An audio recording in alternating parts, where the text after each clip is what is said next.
বাংলাদেশ একটি সমৃদ্ধশীল দেশ। এদেশের প্রাকৃতিক বৈচিত্র্যতা সাংস্কৃতিক পরিপ্রেক্ষিকে অনেক বেশি সমৃদ্ধ করতে সহায়ক ভূমিকা পালন করেছে। আজ 18 এপ্রিল বিশ্ব ঐতিহ্য দিবস। 1983 সালের এই দিনটি বিশ্ব ঐতিহ্য দিবস হিসেবে ইউনেস্কোর স্বীকৃতি পায়। বাংলাদেশের আনাচে কানাচে প্রচুর ঐতিহ্যবাহী স্থান ছড়িয়ে ছিটিয়ে থাকলেও 2009 সাল পর্যন্ত বাংলাদেশের 3টি স্থানকে বিশ্ব ঐতিহ্য স্থল হিসেবে ঘোষণা করা হয়েছে।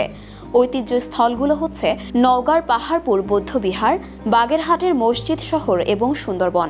এই তিনটির মধ্যে পাহাড়পুর বৌদ্ধবিহার ও বাগেরহাট মসজিদ শহর বিশ্ব সাংস্কৃতিক ঐতিহ্যভুক্ত প্রত্নস্থল। অপরদিকে প্রাকৃতিক স্থান হিসেবে বিশ্বে প্রাকৃতিক ঐতিহ্য স্থলভুক্ত হয়েছে সুন্দরবন। এটি পৃথিবীর অন্যতম বৃহত্তম ম্যানগ্রোভ বন। এছাড়াও বিশ্বের সাংস্কৃতিক অঙ্গনে জায়গা পেয়েছে 21শে ফেব্রুয়ারি আন্তর্জাতিক মাতৃভাষা দিবস, পহেলা বৈশাখের মঙ্গল শোভাযাত্রা এবং শীতল পাটিও। বঙ্গবন্ধুর 7ই মার্চের ঐতিহাসিক ভাষণকেও ইউনেস্কো আওতাভুক্ত করেছে 2017 সালে মেমোরি অব দ্য ওয়ার্ল্ড নামে। 16 থেকে 25শে জুন 2014 সালে কাতারের রাজধানী দোহায় অনুষ্ঠিত বিশ্ব ঐতিহ্য কমিটির 38তম বৈঠকে নতুন করে 26টি স্থানকে বিশ্ব ঐতিহ্যের অন্তর্ভুক্ত করে, যেখানে বাংলাদেশের আরও 5টি স্থানকে বিশ্ব ঐতিহ্য স্থলে সাংস্কৃতিক শাখায় সম্ভাব্য তালিকায় অন্তর্ভুক্ত করা হয়েছে।